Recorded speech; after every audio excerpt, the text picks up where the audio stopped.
और जिन्होंने इस देश में मेडिकल डिवाइसेस के क्षेत्र में एक चमत्कार करके दिखाया है, ऐसे डॉक्टर शर्मा जी, उनके साथ आए हुए बहुत ही प्रसिद्ध जिन्होंने इंटरनेशनल लेवल पर रिसर्च किया है, ऐसे सभी उपस्थित डॉक्टर भाई, आदरणीय हमारी उनके साथ आई हुई हमारी बहन, मंच पर उपस्थित सभी हमारे प्रमुख नेतागण और उपस्थित भाई और बहनों, सबसे पहले मैं आज एक बहुत खुशी का दिन है कि यहाँ एक बहुत बड़ा डायग्नोसिस सेंटर के निर्माण के कार्य का शुभारंभ हो रहा है। ये किसी का व्यवसाय नहीं है या पैसा कमाने के लिए इसकी शुरुआत नहीं है। नागपुर शहर, नागपुर जिले में जो गरीब लोग हैं, असहाय है, जो डॉक्टर के पास जाकर ट्रीटमेंट नहीं ले सकते और उनकी जान गंवानी पड़ती है, ऐसे गरीब लोगों के लिए ये प्रकल्प समर्पित है। मैंने अपने माँ के नाम से एक ट्रस्ट शुरू किया था। काफ़ी काम उस ट्रस्ट के द्वारा होता है। कांचन उसके अध्यक्ष है और उसी में हमने पहली बार 2 करोड़ डोनेट किया है। और ये जो बिल्डिंग है, ये बिल्डिंग बनाने का काम हमारे तरफ से हम पूरा करने वाले हैं।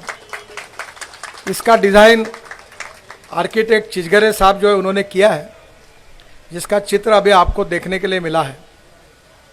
मुझे इस बात की खुशी है कि यह जगह प्रभाकर राव येवले जी ने उसकी कहानी बताई है और उन लोगों ने ये जगह उनको मिली थी, वो एनआईटी में पैसे नहीं भर पाए, पर बाद में उन्होंने ये जगह इस कार्य के लिए दी है। इसलिए प्रभाकर राव येवले का और उनके साथ जितने ट्रस्टी थे उनका मैं बहुत बहुत धन्यवाद देता हूँ। और उनके सबके फ़ोटो वो दे दे ताकि हम उसके साथ ये फ़ोटो भी स्मृति के रूप में इस बिल्डिंग में लगाएंगे। ये जो बिल्डिंग है, इसमें विशेष रूप से MRI, CT scan, x ray, dialysis सुविधा और पैथोलॉजी, जो हमारे अलग अलग प्रकार के टेस्टिंग होती है, उसकी व्यवस्था हमने की है। एमआरआई निकालने के लिए गरीब लोगों को 8,000 से 15,000 रुपये बाहर लगते हैं और गरीब लोग एमआरआई निकाल नहीं सकते। और इसलिए हमने ये निर्णय किया है कि जो एमआरआई की मशीन है वो करीब 18 से 20 करोड़ रुपए की है। आदरणीय शर्मा जी के सौजन्य से हमको यह सब मशीन मिलने वाली है और उसका रिपोर्ट भी तैयार करके वही देने वाले हैं। ये एमआरआई जो 15,000 रुपये में मार्केट में है, वो गरीब लोगों के लिए केवल 1,000 रुपये में उपलब्ध होगा, ऐसी मैं घोषणा करता हूँ। जो सीटी स्कैन है, जिसके लिए 5 से 8,000 रुपये देने पड़ते हैं, वो केवल 600 रुपये में मिलेगा। एक्सरे का जो निकालना है उसके लिए 2,000-1,500 लिए जाते हैं, वो केवल 200 रुपये में मिलेगा। डायलिसिस सुविधा के बारे में हम कोशिश कर रहे हैं और उसका रेट अभी मैं 500 जाहिर करता हूँ, क्योंकि उसमें अभी तक मशीनरी हमको मिली नहीं है।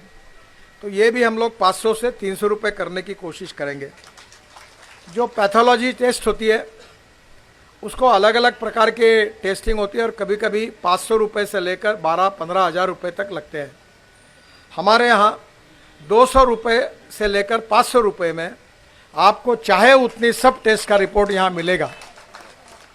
मैं आपको ये भी बताना चाहूँगा कि ये जो मशीनरी होगी वो इंटरनेशनल स्टैंडर्ड की होगी।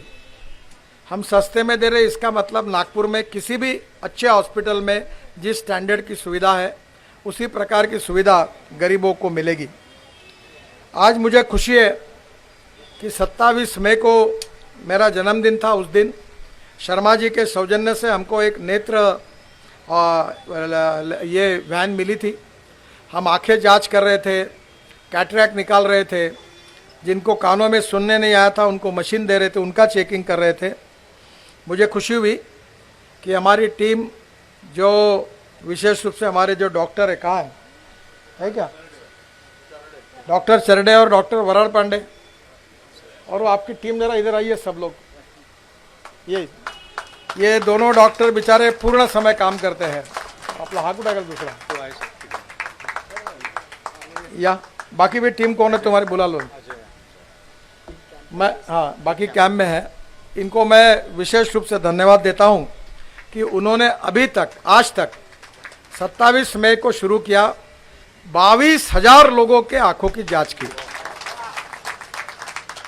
हमने जो चश्मा दिया है वो मार्केट में 1500 रुपये में मिलता है, वो हम 100 रुपये में देते हैं। और क्वालिटी इतनी अच्छी है कि अभी एक जगह कैंप हुआ जहाँ बड़े बड़े लोग रहते थे, उन्होंने भी लाइन में लगाकर आंखें जांच की और 100 रुपये में चश्मा लिया। तो हमारी ये जो पूरी सुविधा है वो गरीब लोगों के लिए है। तो मुझे जब बता गया तो मैंने कहा रोको मत किसी को, उनको दे दो कि हम सब्सिडाइज करके देते हैं। तो अभी तक 3000 लोगों को हमने चश्मा दिया है। जो कान को सुनने के लिए जो मशीन होती है, 2 प्रकार की होती है। एक डिजिटल मशीन होती है जो 12,000 रुपये में मिलती है, और जो सिंपल मशीन है वो 4,500-5,000 रुपये में मिलती है। तो 12,000 रुपये की मशीन हम केवल 1,500 रुपये में गरीब लोगों को दे रहे। और मुझे बहुत खुशी हुई कि बहुत से लोगों ने मेरे घर में आकर उनको कान से सुनने लगे और उनको एक प्रकार का आनंद हुआ। ये भी बहुत खुशी की बात है। अभी तक उत्तर नागपुर में 33 नेत्र शिविर हुए हैं और उत्तर नागपुर से 4,000 से अधिक लोगों का बेनिफिशियल है जिनको हमने चेकिंग किया। और उत्तर नागपुर में करीब 90 लोगों का निःशुल्क हमने कैटरैक्ट का ऑपरेशन किया है। अब ये ऑपरेशन करने में पद्मश्री डॉक्टर विकास महात्मे, इन्होंने अभी तक 450 ऑपरेशन निःशुल्क करके दिए हैं। मैं उनका भी बहुत बहुत अभिनंदन करता हूं। और मैं आप सबके लिए एक काम देता हूं, और वो आपको रिलीजियसली करना है कि आपके बस्ती में, आपके वार्ड में, आपके झोपड़पट्टी में एक भी आदमी कैटरैक्ट का पेशेंट नहीं होना चाहिए। आप उसको लेके आइए, हम उसका ऑपरेशन निःशुल्क रूप से करा के देंगे। मुझे और एक खुशी है कि आज मैंने एक डेंटल एम्बुलेंस का उद्घाटन किया है, क्योंकि गरीब लोगों को वैसे आँख, कान, तो दांतों की भी बहुत तकलीफ होती है। तो आपके झोपड़पट्टी में, आपके वार्ड में एम्बुलेंस आएंगी, हमारे डॉक्टर आएंगे और दिन भर हम उसके ऑपरेशन करके देंगे, उनको चेकिंग करके उनको सुधार करके देंगे। मैंने एक बात कही है कि ये जो अपना ऑपरेशन, ये जो डायग्नोसिस सेंटर है, ये 24 घंटे चलेगा, क्योंकि यहाँ बहुत रश होने वाला है। बाहर से गरीब लोग आएंगे, क्योंकि इतना सस्ता कहीं होता नहीं। तो हम उनको अपॉइंटमेंट देंगे और 2 या 3 शिफ्ट में कर्मचारी रहेंगे और 24 घंटे चालू रहेगा। और इनको उस 1 घंटे में 10-10, 20-20 पेशेंट को बुलाएंगे और वो समय देकर रात भर गरीब लोगों की सेवा करने का काम यहाँ होगा, जो आज बहुत अच्छी बात है। ये जो डेंटल एम्बुलेंस है, इसका आज उद्घाटन हुआ। आज शर्मा जी ने हमें और एक डोनेट किया है, दूसरी एम्बुलेंस जो आज बाहर खड़ी है, जिसका मैं भी उद्घाटन करूंगा। वो दूसरी नेत्र एम्बुलेंस है, जिसके लिए मैं उनका आभार व्यक्त करता हूं। और ये दोनों एम्बुलेंस के बाद आने वाले करीब 4 महीने में, इस दिसंबर एंड तक, मैं हमारे टीम को आह्वान करता हूं कि करीब 1 लाख लोगों की जांच, चश्मा और उनके कैटरैक्ट निकलेंगे, उतने ऑपरेशन करने का टारगेट आप साथ रखिए। और 1 लाख होने के बाद इन सब कर्मचारियों का, डॉक्टरों का, हम अपनी जनता की ओर से उनका सत्कार करेंगे, उनको धन्यवाद देंगे, उनका अभिनंदन करेंगे। आप सबको पता है कि हम सब तुकाराम महाराज जी को बहुत मानते हैं, और तुकाराम महाराज जी ने कहा है कि जेका रंजले गांजले त्यासी म्हणे जो आपुले, तोची साधू ओळखावा देव तेथेची जाणावा। यह उपक्रम कोई राजनीतिक स्वार्थ के लिए नहीं है, इसका संबंध कोई पॉलिटिकल पार्टी से नहीं है, इसका संबंध केवल है तो मानवता के साथ है, सेवा के साथ है। कोई भी व्यक्ति हो, किसी भी जात, पंथ, धर्म, भाषा का हो, उसकी सेवा करना उस गरीब व्यक्ति की, यही इसका मकसद है। मेरी माँ जो थी, जो मेरे लिए प्रेरणादायी थी, उसने बहुत कठिन समय में वो गरीबों की सेवा करती थी, और उसी के आदर्श के रूप में मैंने माँ के स्मरण में ये ट्रस्ट तैयार किया है। और उसके आशीर्वाद से मुझे और मेरे परिवार को बहुत कुछ मिला है। वो मुझे कहती थी कि तुम जितना दान देते जाओगे, उससे 10 गुना भगवान आपको देता है। और मेरे जीवन में इस बात की अनुभूति मुझे आती है जनरली नेता लोग पैसे लेने का काम करते हैं, मैं अक्सर पैसे देने का काम करता हूँ। और उससे मैंने करीब 40-50 हज़ार हार्ट के ऑपरेशन निःशुल्क कर दिए। कैंसर के रुग्ण आते, दवाइयाँ देते, दिन भर किसी को मरने नहीं देता। चाहे अभी 1-1 लाख रुपए के इंजेक्शन लगते तो भी लाते। और कोविड के समय हमने रेमडेसिविर बना लिया, हमने फंगस के इंजेक्शन बनाए, हमने हवाई जहाज से ऑक्सीजन लाया। और हमने ये कोशिश अभी कम से कम 100 करोड़ रुपए की चैरिटी उस समय आप सबके सहयोग से हमने की। हमने ऑक्सीजन प्लांट डाल दिए ताकि गरीब ना मरे, लोगों की सेवा हो। और इसी भाव से ये काम होता रहेगा। एक बात यहाँ बहुत महत्वपूर्ण है कि मिलिंद माने जो है वो सिकल सेल और थैलीसीमिया में काम करते हैं, डॉक्टर रुगवानी जी करते हैं। कल डॉक्टर साहब ये आए, मेरी उनसे बात हुई, और ये उत्तर नागपुर में 1 लाख से ज़्यादा सिकल सेल और थैलीसीमिया के पेशेंट है। ये भंडारा, गोंदिया, चंद्रपुर, गढ़चिरौली और नागपुर में जो शेड्यूल कास्ट कम्युनिटी है और शेड्यूल ट्राइब, उनमें बहुत बड़ी बीमारी है और इस संकट की उनको कल्पना नहीं है। और इसलिए इन्होंने मुझे आज ऐसी एक टेक्नोलॉजी बताई है कि अगर ऐसी पति पत्नी दोनों को सिकल सेल है और वो शादी करते हैं तो बच्चा होने के बाद उसका ऑपरेशन करके उससे वो सिकल सेल का जीन बाहर निकालकर उसको मुक्ति मिल सकती है। डॉक्टर रुगवानी जी काफ़ी काम कर रहे हैं, मैं भी उनके साथ अनेक सालों से काम कर रहा हूँ। उनकी आज इनके साथ मुलाकात होगी। तो सिकल सेल में बोन मैरो का भी नागपुर के एम्स में व्यवस्था कर रहे हैं, तो ये भी काम हम करने की पूरी कोशिश करेंगे। इसके साथ साथ ये जो सब काम हो रहा है, ये प्रभाकर येवले जी और उनके सहयोग ने जो जगह दी उसके कारण हो रहा है। मैं चाहता हूँ कि ये काम ईमानदारी से, प्रामाणिकता से सेवा करने के लिए प्रभाकर राव की अध्यक्षता में एक 10-11 लोगों की एक टीम तैयार करे और वो यहाँ सब प्रकार की व्यवस्था दे। यहाँ नीचे में एक दवाई का दुकान भी है और मार्केट में जो दवाई मिलते हैं उससे 30%, 40% सस्ती गरीबों को दवाई मिलेगी। और कुछ तो दवाइयाँ जो लगती है वो मैन्युफैक्चर करके यहाँ और सस्ते में देकर गरीबों को सिकल सेल, थैलीसीमिया की, तो ये भी देने की कोशिश हम करेंगे। हमारा ये जो प्रयास है, ये गरीबों की सेवा करने का जो प्रयास है, इसमें आप सब लोगों का आशीर्वाद, यही हमारी ताकत है। मैं अक्सर ये कहता हूँ कि लोगों का आशीर्वाद ही केवल सबसे महत्वपूर्ण होता है। और मुझे सबसे एक ही बात की सबसे बड़ी सफलता है कि जात, पंथ, धर्म, भाषा से ऊपर उठकर सब प्रकार के लोग मुझे आशीर्वाद देते हैं। और वैसे में जात पात तो मैं पालन नहीं करता, मैं मानता भी नहीं। और ये जितने कुछ होती है, चर्चा होती है, उसमें पढ़ता भी नहीं। मैं ये कहता हूँ कि आदमी उसके जात से नहीं, उसके गुणों से बड़ा होता है। इस समाज की गरीबी, भुखमरी और बेरोजगारी, ये सब जातियों की समस्या है। गैस का सिलेंडर जिस भाव में मुसलमान को मिलता है उसी भाव में हिंदू को मिलता है। बाकी राजनीति करने वाले जिनको करने हो करते रहे, उसमें कोई प्रॉब्लम नहीं, उनका अधिकार है।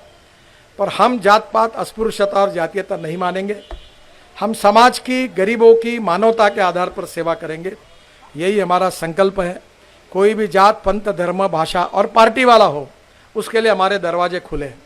जो हमारा विरोधी है उसके लिए भी खुले हैं, उसकी भी हम सेवा करेंगे। और इसलिए ये सेवा का काम जो है वो प्रभाकर राव येवले जी के अध्यक्षता में यहाँ एक संचालन समिति भी हम तैयार करेंगे।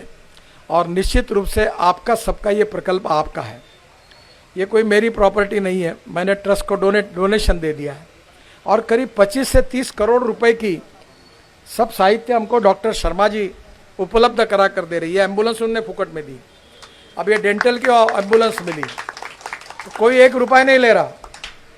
तो मेरा आपसे अनुरोध है कि आप भी इस सेवा कार्य में, आपके बस्ती में ऐसे गरीब लोगों को ढूंढिए। और अब कोशिश करेंगे कि अगर वो अस्पताल आने की स्थिति में नहीं होगा तो एक आधी एम्बुलेंस रख के फ्री ऑफ चार्ज ऐसे असहाय लोगों को लेके आएंगे। अभी शर्मा जी ने मुझे और 2-3 बातें अच्छी बताई है कि जो लंगड़े हैं, लूले हैं, चल नहीं सकते, उनके हाथ पैर नहीं है, ऐसे लोगों के लिए वो हमें एक वैन बना कर दे रहे हैं। और हम यहाँ से गढ़चिरौली जाएंगे, सिरोंचा जाएंगे, एटापल्ली जाएंगे, गोंदिया जाएंगे, भंडारा जाएंगे और सुबह 6 बजे से लेकर 12 बजे तक माप लेंगे। और उसके बाद तुरंत 3 बजे से लेकर 7 बजे तक तैयार करके उनको हाथ और पैर लगा के भी देंगे, अच्छे क्वालिटी का, इंटरनेशनल स्टैंडर्ड। मुझे बहुत खुशी हुई, अभी बीच में मैंने 300-400 लोगों को पैर लगा के दिए, वो स्ट्रेचर पर आए थे। अब जब धनवटे नेशनल कॉलेज में मैं गया तो वो लोग फुटबॉल खेलने लगे और बुलेट चलाने लगे, सब लंगड़े लुगड़े ताकतवान बन गए, दौड़ने लगे, उनके चेहरे पर आनंद था। हमारे यहाँ मेरे घर पर WCL से मैंने पैसे लेकर उनको सबको पैर लगा दिए। तो जिन लोग पैर न होते हुए लंगड़े लूले हैं उनके लिए हम उनके घर जाकर उनको लाकर हम पैर लगाएंगे। अलग अलग बस्ती में इसकी वेटिंग लिस्ट तैयार करो और जहाँ 200-300 की होगी उस गांव में, उस बस्ती में जाएंगे। मैं नागपुर का सांसद हूँ, इसलिए नागपुर में केवल मुझे मतलब के लिए वोटिंग के लिए काम करना ऐसा नहीं है। पहले नागपुर के लोगों को ख़त्म करेंगे, फिर नागपुर ज़िले में जाएंगे और फिर विदर्भ के ज़िले में जाकर हर जगह गरीबों की सेवा करेंगे। इसमें सेवा करना यही हमारे सबका प्रयास है। तो मुझे बहुत खुशी है कि गरीब लोगों की सेवा करने के लिए हमने एम्स किया, अभी मेयो में अच्छा डेवलपमेंट हो रहा है, मेडिकल में हो रहा है, नागपुर में मेडिकल हब बन गया है। अभी 4000 बेड का हॉस्पिटल की व्यवस्था हमारे लंदन स्ट्रीट, ऑरेंज स्ट्रीट में हो रही है, वहाँ गरीब लोगों की सुविधाएं प्राप्त होगी। उसके साथ ये निःशुल्क गरीबों की सेवा करने का उपक्रम उत्तर नागपुर में जहाँ पिछड़े हुए और गरीब लोग रहते हैं उनकी सेवा करने के लिए उपक्रम की शुरुआत हो रही है। आप सब लोगों को ढूंढकर उनको लाना, उनकी सेवा करना, इस काम में सहयोग करिए। एक आधी एम्बुलेंस जो आ नहीं सकते उनके लिए हम जरूर देंगे। कभी कभी ऐसा होता है कि हमने ज्येष्ठ नागरिक संघ की ओर से शेगांव, अब शिरडी की भी शुरू करने वाले हैं, माहूर की भी करने वाले हैं, अंबोरा की करने वाले हैं, रामटेक, खिंडसी, धापेवाड़ा, हदासा, पारड़ सिंगा। तो पहले हमारे पास एक इलेक्ट्रिक की गाड़ी थी, उसमें से अभी तक 26,000 लोगों की गजानन महाराज का दर्शन हो गया। और अभी आने वाले समय में हमको 4 गाड़ियाँ मिली है, एक डबल डेकर बस इलेक्ट्रिक की मिली है और उसमें बैठकर लोग अब अलग अलग जगह निःशुल्क 1 रुपया न लेते हुए यात्रा करने जा रहे हैं। दिव्यांगों के लिए हमने एक बहुत अच्छा 50 करोड़ के लागत से पूर्व नागपुर में एक बगीचा बना रहे, ताकि सुबह से शाम तक हमारे समाज के जो दिव्यांग है, अंध है, उनको अलग अलग प्रकार के इक्विपमेंट है जो आनंद से वहाँ दिन भर काम कर सकते हैं। तो ये जो दीन है, दुर्बल है, शोषित है, पीड़ित है, गरीब है, जिनके पास खाने के लिए रोटी नहीं है, शरीर पर कपड़ा नहीं है और रहने के लिए घर नहीं है, उन लोगों की सुविधा देने की कोशिश करना और उनके जीवन में सस्टेनेबल डेवलपमेंट, सुसह्यता के साथ उनके लिए जीवन में आधार बनना, यही पंडित दीनदयाल उपाध्याय जी का सपना था। उसी के कार्य पर हम काम कर रहे हैं। मेरी माँ का आशीर्वाद तो हमारे साथ भी है, बाकी आप सबकी शुभकामनाएं हैं और शर्मा जी का बहुत बड़ा सहयोग है। शर्मा जी की पूरी टीम यहाँ आई है, एक बार आप जोरदार तालियां बजाकर इनका स्वागत करिए। सर आप खड़े हुए सर। ये इंटरनेशनल स्टैंडर्ड के सब, कोई डॉक्टर है, बड़े बड़े डॉक्टर है ये, पर सेवा के भाव से काम करते हैं। अभी इन्होंने मुझे नई योजना बताई कि जो डायबिटीज़ की मशीन नहीं, क्या वो प्लेट रहती है, वो 1200 रुपये में मिलती है, तो अब हम तैयार करेंगे 125 रुपये में अच्छे क्वालिटी के देंगे, 1200 रुपये। ब्लड, हाँ, धीरे धीरे जितने छोटे इक्विपमेंट है वो नागपुर में कोराड़ी में जो माता का देवस्थान है वहाँ इनके साथ बातचीत चल रही है। मेरा एक सपना है कि heart transplant, liver transplant, organ transplant, आंखें ट्रांसप्लांट, ये पूरा करने का ये कई भारत में व्यवस्था 1-2 जगह पर है। तो हमारे यहाँ ये मंडलेकर का हादसा मालूम था आपको, ये डेड बॉडी जैसा हमने MGM भेजा था, तो कोविड में अनेक लोग मर गए। ये अनिल सोले का भाई बेचारा उस समय चला गया। अगर ये व्यवस्था नागपुर में रहती तो हम हजारों लोगों के प्राण बचा सकते थे। तो इसलिए इस प्रकार की व्यवस्था करने का भी कोशिश कर रहे हैं। इसमें एक बहुत बड़े इन्वेस्टर ऑस्ट्रेलिया के, उनके साथ मिलकर एक कोराड़ी में बहुत बड़ा हॉस्पिटल जागतिक स्टैंडर्ड का बनाने की कोशिश कर रहे हैं, धंधा करके नहीं, सेवा करके। तो ये माँ के आशीर्वाद से वहाँ का काम है। बावनकुड़े जी, मैं, हम सब लोग मिलकर उसमें ही हम लोग ये मेडिकल डिवाइसेस असेंबल करेंगे और विदर्भ की जनता को लगभग मार्केट में मिलता है 100 रुपये में, हम देंगे 10 रुपये में। तो इतने सस्ते कीमत पर गरीबों को ये उपलब्ध करा के देंगे। यही गरीबों की सेवा करने का बैठिए सर, तो हमारा सबका मकसद है। आज मुझे बहुत खुशी हुई है कि आप सब लोग यहाँ आए हैं। मैं प्रभाकर राव जी को कह रहा था कि कार्यक्रम क्यों करते हो, जब बिल्डिंग बनेगी सब होगा तब करेंगे। तो उनका बहुत आग्रह था कि नहीं, एक बार आप आइए, कार्यक्रम होना चाहिए। तो इसलिए ये कार्यक्रम हुआ है। फिर भी मुझे लगता है कि आने वाले 1 साल के अंदर ये करीब हमारी बिल्डिंग, हमारे इक्विपमेंट सब तैयार होंगे। हमारे चिचघरे साहब जो आर्किटेक्ट है उनके साथ, हाँ, और उनके दूसरे सहयोगी हैं धनौरकर, ये दोनों ने इसका डिज़ाइन तैयार किया। उनको भी मैं बहुत बहुत धन्यवाद देता हूँ। कॉन्ट्रैक्टर कौन है, वो भी है, उनको भी धन्यवाद देता हूँ। और जल्दी ये काम पूरा होगा, ये बिल्डिंग बहुत अच्छी बनेगी। और आप सबके आशीर्वाद से ये गरीबों की सेवा हम लोग करते रहेंगे और आगे जैसे जैसी समस्या है उसके लिए भी उपाय ढूंढने की कोशिश करेंगे। मैं एक बार आपको बहुत बहुत बधाई देते हुए अपनी बात को समाप्त करता हूँ। और इसके बाद एक आँखों की एम्बुलेंस है जो शर्मा जी ने दी है, तो हमारी कैपेसिटी अब दुगनी हो गई, तो उसका भी उद्घाटन होगा। मैं आपको फिर से एक बार धन्यवाद देते हुए, आप ये एम्बुलेंस को वैसे भी बुला रहे हैं आपके बस्ती में, आप कार्यक्रम बुकिंग करिए और इस योजना से काम करिए, यही आपको प्रार्थना करता हूँ। बहुत बहुत धन्यवाद।